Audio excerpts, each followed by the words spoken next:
ಮಾರತಹಳ್ಳಿ ಪಬ್ನಿಂದ ಚಂದ್ರಶೇಖರ್ ನೇರ ಸಂಪರ್ಕದಲ್ಲಿ ಜಾಯಿನ್ ಆಗ್ತಾ ಇದ್ದಾರೆ. ಮಾರತಹಳ್ಳಿಯಿಂದ ಚಂದ್ರಶೇಖರ್ ಈಗಾಗಲೇ ಪಾರ್ಟಿ ಮೋಡ್ ಆನ್ ಆಗಿದೆ ಅಂತ ಅನ್ಸುತ್ತೆ. ಅಲ್ಲಿ ಕ್ರೌಡ್ ಹೇಗಿದೆ, ಜನರು ಬರ್ತಾ ಇದ್ದಾರಾ? ವಿಶೇಷವಾಗಿ ಆ ಪಬ್ನಲ್ಲಿ ವಿಶೇಷತೆ ಏನಿದೆ ಅಂತ? ಖಂಡಿತವಾಗಿಯೂ ವಿಜಯ್, ಏನು ಈ ಒಂದು ಸಾಕಷ್ಟು ಪಬ್ಬಲ್ಲಿ ಬೇಕಾಗಿರುವಂಥ ಎಲ್ಲ ಅರೇಂಜ್ಮೆಂಟ್ಸು ಆಗಿದೆ ಅಂತಂದರೆ ತಪ್ಪಾಗಲ್ಲ. ಇನ್ನು ನಾವು ಇಲ್ಲಿ ಪಬ್ನಲ್ಲಿ ನೋಡ್ತಾ ಇರ್ಬೋದು, ಸಾಕಷ್ಟು ಸಿಬ್ಬಂದಿಗಳೆಲ್ಲರೂ ಕೂಡ ಜೋಶ್ನಲ್ಲಿರುವಂತಹದ್ದು. ಇಲ್ಲಿ ಫೈರ್ ಆಕ್ಟ್ ಆಗಿರ್ಬೋದು ಅಥವಾ DJ ಆಗಿರ್ಬೋದು ಅಥವಾ ಲೈವ್ ಬ್ಯಾಂಡ್ ಆಗಿರ್ಬೋದು, ಈ ರೀತಿಯಾದಂಥ ಎಲ್ಲ ಅರೇಂಜ್ಮೆಂಟ್ಸು ಕೂಡ ಇಲ್ಲಿ ಆಗಿರೋದನ್ನು ನಾವು ಗಮನಿಸ್ತಾ ಇದ್ದೇವೆ.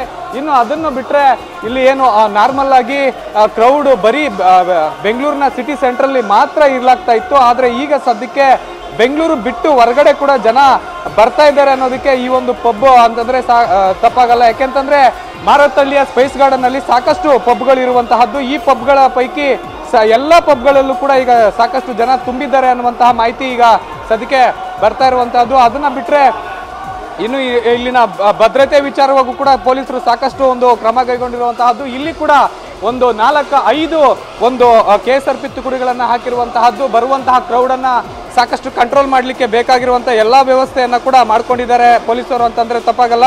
ಇನ್ನು ಈಗಾಗಲೇ ಈ ಒಂದು ಪಬ್ನಲ್ಲಿ 8 ಗಂಟೆ ನಂತರ ಒಂದು ಪಾರ್ಟಿ ಸೆಲೆಬ್ರೇಷನ್ ಶುರುವಾಗುತ್ತೆ.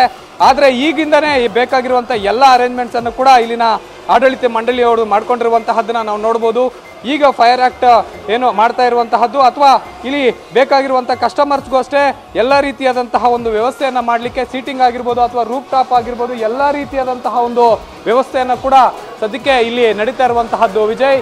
ಇನ್ನು ಏನು DJ ಈ ಒಂದು ಫ್ಲೋರ್ನಲ್ಲಿದ್ದರೆ ಮೇಲೆ ಬೇಕಾಗಿರುವಂಥ ಎಲ್ಲ ರೀತಿಯಾದಂಥ ಅರೇಂಜ್ಮೆಂಟ್ಸನ್ನು ಕೂಡ ಅಂದರೆ ಲೈವ್ ಬ್ಯಾಂಡ್ ಆಗಿರ್ಬೋದು ಅಥವಾ ರೂಫ್ ಟಾಪ್ ಪಬ್ ಆಗಿರ್ಬೋದು, ಡ್ಯಾನ್ಸ್ ಫ್ಲೋರ್ ಆಗಿರ್ಬೋದು, ಪ್ರತಿಯೊಂದನ್ನು ಕೂಡ ಮಾರತಹಳ್ಳಿಯ ಕಡೆ ಕೂಡ ಜೋರಾಗಿ ನಡೀತಾ ಇದೆ ಅಂತಂದ್ರೆ ಪಾರ್ಟಿ ತಪ್ಪಾಗಲ್ಲ Vijay. Okay, thank you Chandrashekhar.